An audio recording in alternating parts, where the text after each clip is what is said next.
We're live. Well, this is the second Level Up podcast. The 1.51 didn't work that well.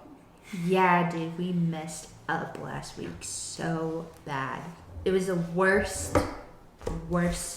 film that we've ever done. Yeah, so we were a bit unprepared last week, and we did not do a good job of recording the podcast. So we said, all right, we're not going to post this one. We're going to start fresh today. Mm-hmm. So that's what we're doing. This time we came prepared. A lot more prepared. And I think last time the reason why we just didn't really know what topics we were going to talk about. We weren't comfortable about if anyone else wanted to talk about this topic. Mm-hmm. And it was pretty rough. And we weren't organized either. I feel like when it comes to starting out a podcast, you're really, freshly new to everything. So you're still getting used to the flow of how it goes. So. Literally, yeah. Because we're all new at this, and we just got to keep messing up. And when we mess up, the better we'll get at it. Yeah. Yep. All right, cool. Well, guys, for the first topic, Spencer, you're an employee who quit 2 weeks ago. Was that 2 weeks? And what's been going on with that, bro? What's the hardships? Because that's pretty rough. Yeah, I did have a guy quit. I had a couple a while ago, actually, when I had 4. But I think the hardships with people quitting in your business are you lose those hands if they're a great and trustworthy person. At the time my brother quit, I had him and another guy, and they were going to the job sites, getting it done. I trusted them. They got it done right. And when I lost my brother because he went hunting, I had to step in and do the dirty work again, which is not a problem. It's just you start to realize how much time good people can save you. Mm-hmm. It was great to get back on the job site and do that work, but it didn't help when it came to me learning and scaling to the next step. So it was your brother that was your employee? Yep. Wow, that's crazy. What do you feel about mixing family and business? I think it's fine as long as you trust him. Like, he wasn't a partner or anything. He's just one of my guys, mm-hmm. As long as you have someone that's willing to help you and willing to be there for you, it's not really a problem. And I haven't done it enough with family to know that there probably is going to be more problems in mm-hmm. the future. Yeah, I think it's fine. Okay. Yeah. As long as you have the same path, same values, like same goal, same vision. Yeah. Mm-hmm. See, so back when I was doing my basketball training business, so I had a basketball training business called We All Roses. And when I first started that, I was getting very popular on Instagram. And my friend of mine actually came to me and he's like, hey dude, I want to join you on your basketball training business. I think we can make it into something really good. And I said no, because I didn't want to mix friendship and business together, because I think when it comes to a partnership, mixing friend and friend, that's going to hurt the friendship. So you got to ask yourself, Spence, if me and you were to go into business together, what's more important, the business or our friendship? business. I say the same, right? So it's if I am going into a business with you, but I'm going to choose the business over our friendship, I probably wouldn't want to go into business with you because I actually value our friendship more. So I wouldn't go into business with you because I want to keep our friendship still intact. That makes sense. And I know a lot of people who went into business with a friend or a family member, and a year has gone by, 2 years gone by, and that partner, that friend of theirs, isn't fulfilling what they need them to do. Mm-hmm. And that's a hard conversation to have with a friend, because you're hey, look, we're homies and stuff, but you're not doing what you're supposed to be doing. And that's not only hurting you, but it's mm-hmm. hurting the business, but it's also hurting me. So mm-hmm. it's because you're not fulfilling the tasks, it's a rough conversation. And, it definitely, those rough conversations can definitely take a toll on a friendship or a family, friend, whatever. Yeah. I feel it definitely can be more successful of a business if you're working with family. But I feel you also have to have a lot of love and respect for the people that you're working with, which is your family. Because if there's not, and they say well, I have this idea and I'd rather do this, and then you're saying, well, no, I don't give a fuck what you think about this, and there's so much more clashing. But I think if there's a lot more respect and love in your family, then I think it could be more successful, because they're the ones that are going to look out for you more and be there for you, and you be there for them and vice versa. Let me clarify by what I mean by family and business. So when I say I'm not a fan of mixing friends, family into my business, is meaning like if I'm starting a company and you want to join me on my company, I'll say no. But if I have a company and you want my services for my company, I expect you to pay over like full price, if not more than that, for my services because you should be supporting my business. So I do believe in family supporting your business, but I don't believe in friends and family doing a business together. Yeah. Did you know that it was like a riskier decision when you had him join your business, like going into it? Or did you have any like thoughts of, oh, maybe this isn't a good idea or maybe this is a good idea? What was your thought process on hiring him as an employee? No, none of that. I've always worked with him doing construction. I've worked with my uncles. Always been working with my family, you know, and it's just about getting it done. If they need help, get it done and get it done right. And I needed help from my brother. He came and got it done for the time he was here. It didn't affect anything else other than he did a great job. Wow. So you and your brother are like still on good terms, even though you're kind of butthurt that Of he course. quit. Cool. Yeah. Yeah, we're not butthurt that he quit, but we're obviously on good terms. Were you disappointed at first at all? Because if it were me, bro, like if I hired like my little brother to like work in my business and he just kind of like quit one day and like no notice or anything, I'd be kind of pissed off. Well, he did give me notice. Okay, that's good. And it's like just one of those things that it is what it is. Figure it out, find a solution, get it done. There was no problem. I knew he was going to leave because of hunting season. So, and see, that's my point is like terms. there's a lot of respect there and care for each other, which is why I think that you wouldn't think that you would carry a lot of risk by, you know, having your family member joining your business. So that's pretty awesome. It's a good learning experience too, don't you think? Yeah, everything is. Yeah. Everything's a great learning experience for sure. Next topic will be removing friends, family members. That aren't like good for you in your life? Yes. Oh, that okay. aren't good for you. Okay. That's a tough conversation to dive into. I feel like too a lot of our friends and family are watching the podcast, so I think we're being even more risky and more out there by putting our real thoughts and feelings on there. But yeah, what do you guys think about removing the people closest to you when it comes to your dreams and goals and they just are not supportive of that? I personally, I'm never one to burn a bridge. Really? So anyone that I have around, I'm never going to burn a bridge in the sense of like, I'm never going to go up to you and be like, dude, we can't be friends anymore.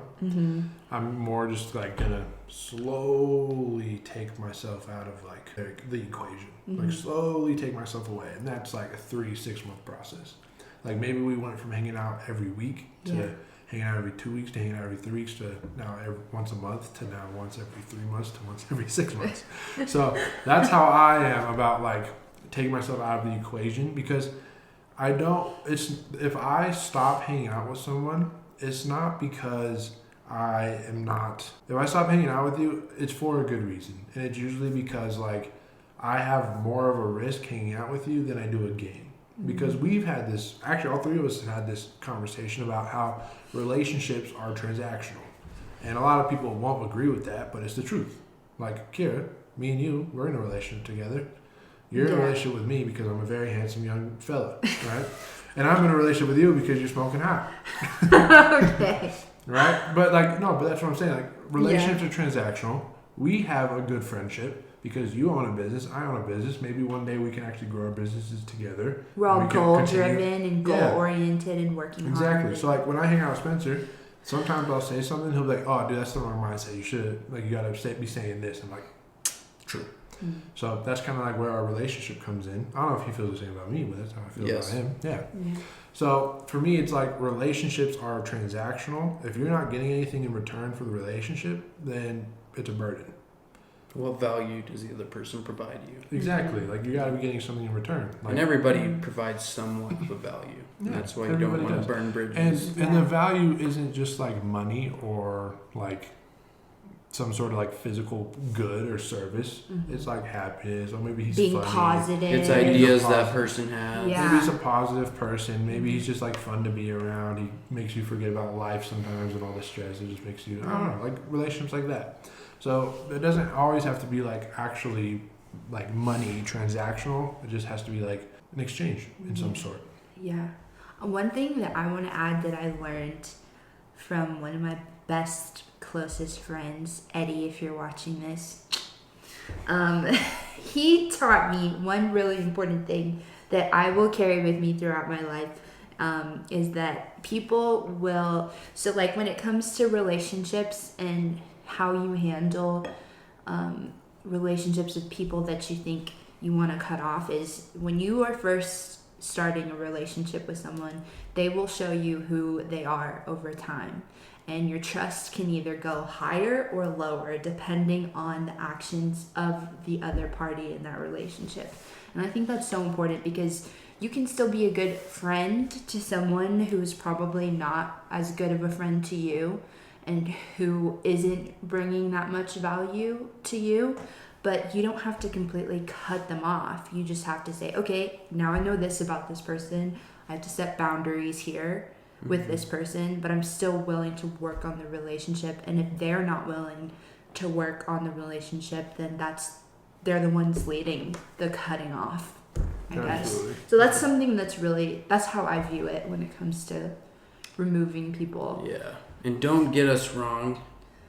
I think we can all agree that there's good transactions and bad transactions Absolutely. in relationships. Yeah. And in the bad relationships, that's kind of hard because there's a lot of different factors that can go into a bad transaction, bad relationship. I feel like you got to go on your own judgment on that one and figure out, okay, that person did this, that person did that. And if they don't have any good ideas or if they don't bring any kind of positive or good value into your life, then there's no point in spending your energy and putting your energy into that person. Yeah. You know, because honestly, bad transactions, they take a lot of energy. In that people with our goals, we don't have time for that kind of stuff. You know? Yeah. Can't have any energy wasted towards bad things. So...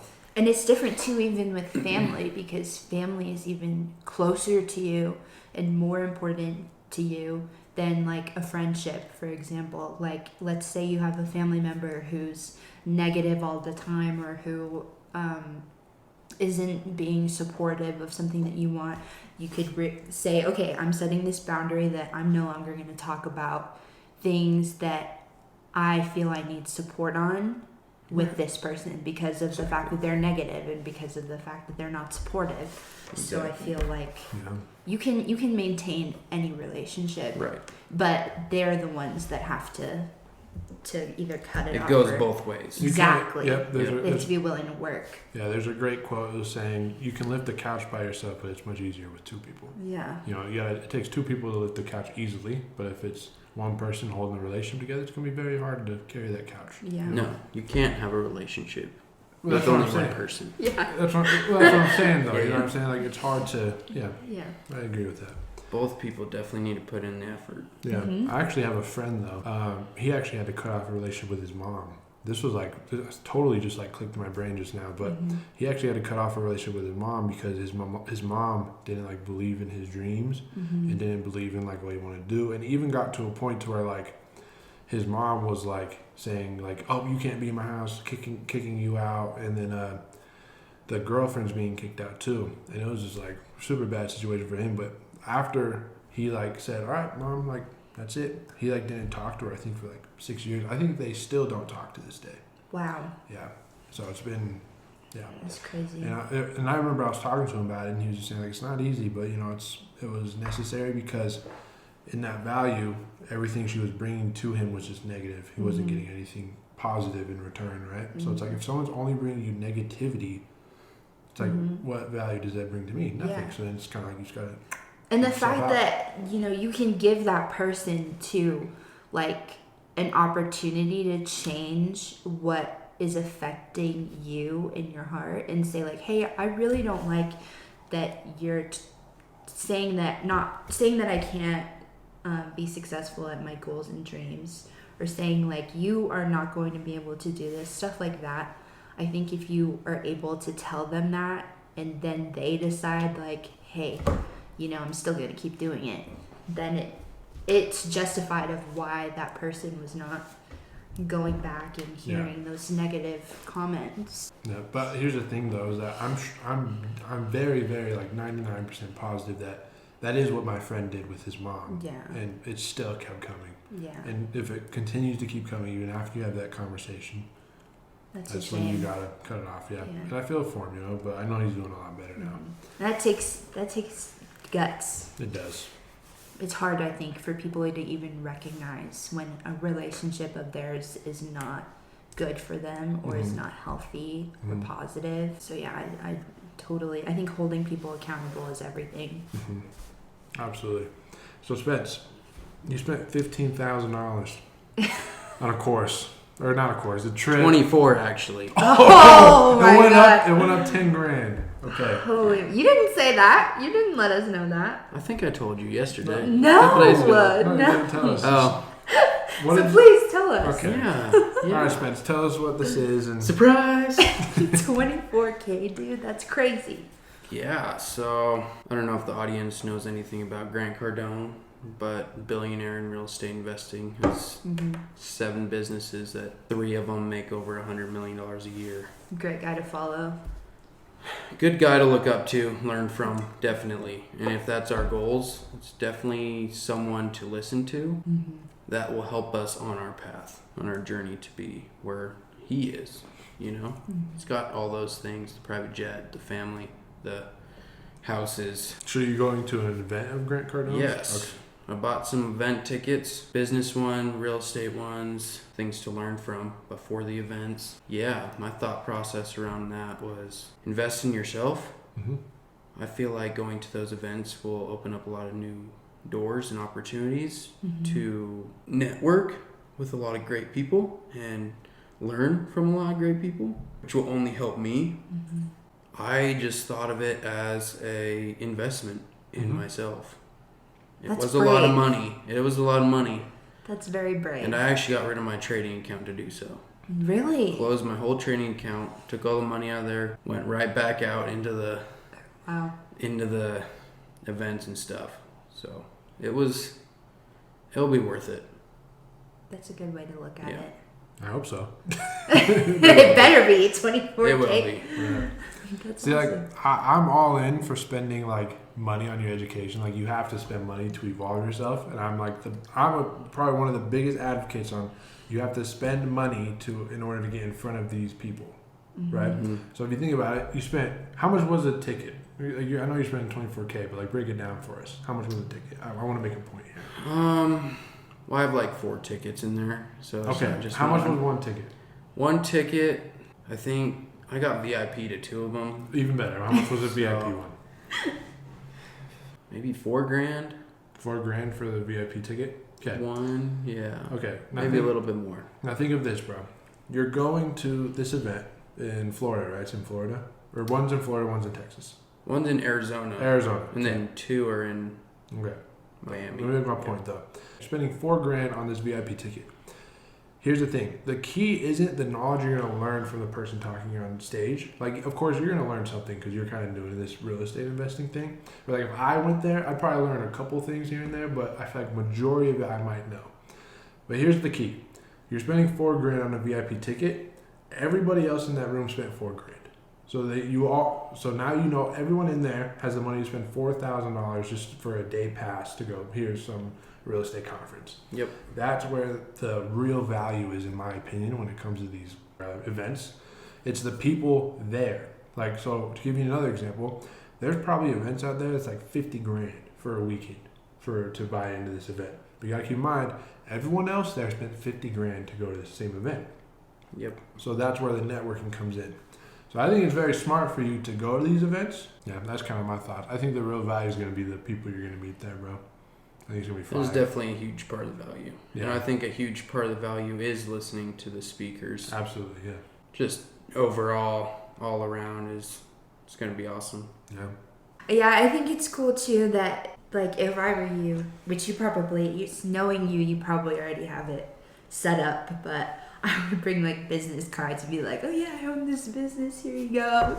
Like, Yeah, exactly. That's how you can network, network at these with events. people Yeah. as much as you can, and I think because we had gone to the Limitless event and there was a lot of value there too, a lot of good perspectives, and I think it's good to take the time to invest in yourself because most people don't recognize how important that is in building success Right. and getting after a goal. So I think what you're doing is awesome and brave to do that, because I think most people would be like, that is ridiculous, like why would I go to this, and why would I, when I can be working. So They talk negative. yeah, and They- talk negative and make an Yep. excuse for reasons why they shouldn't, Right. but they'll never know. They'll never know. Something really funny. This is a bit off topic, but it's really funny. Everybody tells you what you should do, but they never actually do it for themselves. Yeah. You know what I mean? So, like, for example, me being a real estate agent, they tell me, like, oh, yeah, you should sell luxury real estate, you should sell normal real estate, or you should sell commercial. It's like, well, why don't you do it then?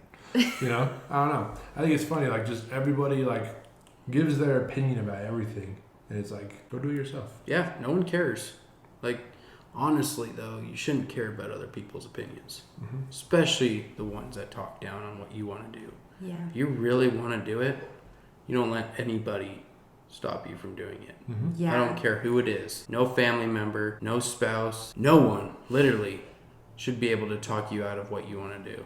Yeah, I have a really hard time with that actually. Like, really, genuinely, I care about too much about other people's opinions of what they think is good for me and my future and the decisions that I've made in life. And I really have a hard time, and that's something that I'm working on for myself is trying to take things with a grain of salt instead of taking it so like to heart, and hearing negative comments and hearing not positive things. If I say like, I want to own a private jet one day, or I want to have a big family, and it's not supportive, I really can have the fault of letting it affect my next decision of how I'm going to go about reaching my goal. So I think I don't know, do you guys struggle with that? Like caring too much about what other people think? It depends on the person for me. Like, to give you an example, like my mom, like I care a lot about her opinion. And like when I would do something or say something, she didn't agree with it. It would make me angry because like internally, like I knew I'm right about this situation, but it's the fact that she doesn't agree with me and doesn't see my viewpoint makes me really angry. And I still kind of have that like same kind of mindset where it's like if someone doesn't see what I'm seeing, doesn't agree with me, I feel like I have to tell them like, dude, you're wrong. Like this is my way is like the right way, or it's the highway. Yeah. And that's something I need to work on too, because like even if they see a different viewpoint, it's like who cares? But I feel like even in our own arguments, personally, I feel like we both really just want each other to see the other's point of view and agree with it and align. And that's really the problem and the actual issue that we're talking about. Sure. So I used to care what they thought. I used to. Until I realized that their opinions don't matter. Once I learned that they're not on that same level in mindset, I shut them out. And it was honestly pretty easy for me. Like, I don't know why, it just was. Even what if it was like me? It'd be easy for you just to be It'd like, be easy. really? It took, wow. yeah. I mean, I shut out my parents. And I don't tell them anything because of that negativity. The first time it happened, I was like, okay, whatever, Then you do it again, say something, and just negative all over. Just like, okay, they really don't care. I don't care either. It is what it is. Let me challenge you, Spence. Let me challenge Yeah. you here, okay? Do you not tell them anything to avoid the conflict, or do you not tell them because it's a waste of time, What kind of conflict? or avoid them saying like, "Oh, you shouldn't do that"? Because like, if you truly didn't care, you would still say your opinion.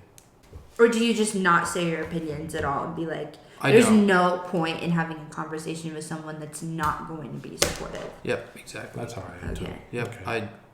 no opinions. Like, it's not even. There's no point in telling someone your opinion. If they asked you, would you tell them though? No. What would you say? So if I was your mom, Yeah. or what your parents, whatever, and I was like, Spence, what are you trying to do when you're older? Work. What kind of work? Construction. Okay, you're just gonna be like a construction man. It's that simple. That's awesome. Okay. Because that's a boundary, though. Goes back to what I'm talking about. Is what I was talking about previously. Is you know that your parents are not supportive in this aspect, so you set the boundary of not giving them all the information of what you're doing, because you know that it's not going to go anywhere. Which most people think that is heartless or cold, but It is what it is. when I'm on a mission for the goals I have, I can't let anybody stop me, you know? And it doesn't matter if they're blood, if they're friends, if they're anybody, you know? You just got to get on your path and get it done. And most people will laugh at you, literally, and they won't support you. They'll be negative about it, and I don't have time for that. I literally don't. And once I realized that, it's like you let go of so much weight. And you didn't realize how much weight you actually held. So definitely learning. But yeah, as I was saying, one thing that I've noticed being surrounded by a couple successful people in my life, it's almost the more successful you get, the less supportive and rooting for you the people closest to you are. And I've really, that's really interesting to me, because it's almost like people think that, you know, they're gonna get successful and reach their goals and dreams, but then they don't realize that it's even harder to be in that position, because you really can't trust the majority of the people around you when you're that big, when you're that capable of getting anything. Yeah. I think once you get better than them at something, so like, let's just say I have a family member that's above me, making more money than me.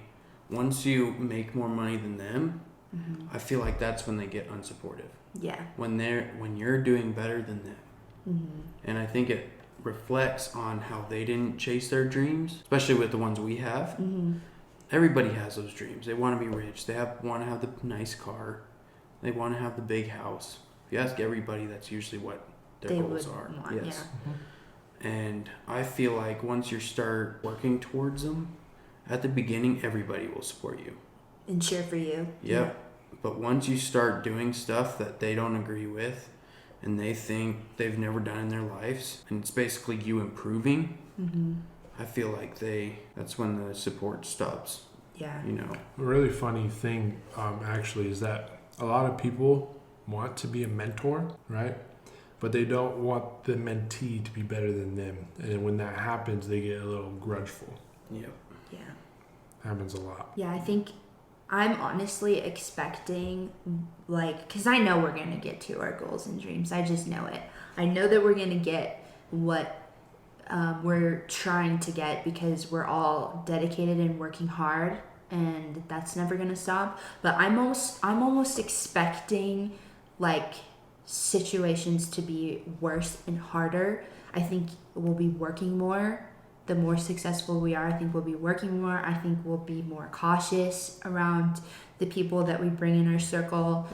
I think it's only going to get harder and harder the more successful and hardworking you are.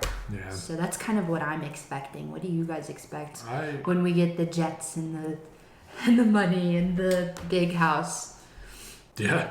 I agree, literally. I think there's going to be a lot of snakes and a lot of leeches, and I think when we all get to that point in our life, we're going to have to be very mindful of the people we keep around us and the people we share certain things with, because in all reality, there are going to be people out there who want to be friends with us just because we have the nice stuff and we're successful, and they're wanting to get something from us. All the old friends that have never texted you, checking in on you. Be like, hi. They'll be like, hey, oh my gosh, how have you been? It's been ages. Yeah. Yeah, you haven't talked to them in 10 years. Left on red. Yeah. They're Really? not getting the gate code. Okay. That's awesome. And it even correlates to your business, like, too, because if you think about it, you're carrying all the risk by being the owner of the business and being the one making all those tough decisions. Right. So it's like we chose a different path. Yeah. You know, and that path requires different situations and decisions we have to make. Yeah, definitely. And they will definitely come with time. Yeah. So guys, I think to end this podcast, we should all leave with what our goals are for next week and what we're trying to accomplish. And then coming back the next following week, we can say if we got it done or not. My goal for next week is to be on time. So to be more on time? No, to be on time. Just one time, or you just want to be on time one time to one event? No, when it comes to filming the podcast. Okay. My goal going forward is to be on time. And also to just be like more dedicated to making social media posts and working on the things that I want to do in my career and being more focused. I think I can easily get unfocused. So that's one of my goals. It's a simple goal. What about you? What about you?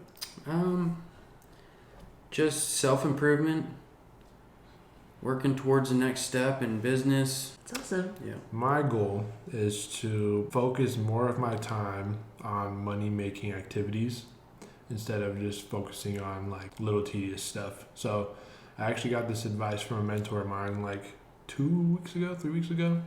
And he was saying, like, Christian, don't fill up your calendar with things that aren't actually going to make you money at the end of the day. Like, of course, you want to spend time educating yourself and stuff, but, you know, put the money-making activities first before anything else. And the time that you have left over in your working day, then you can use that time to educate yourself and push yourself forward. So my goal is to use majority of my time for activities that are going to make me more money. Yeah, it's great to surround ourselves. Like, I love doing this podcast with you guys because you all both have the mindset of like, we got to get this done. We got to work hard. We know what our goals are. And I think we have a great relationship in pushing each other to work harder and better. Yep. So. Absolutely. Okay. All right. Well, that is the Level Up Podcast, episode 2. Episode 2, because we cut the last one. 2.5. Pretty much, yeah. But we'll be coming up with the next one for you guys next week.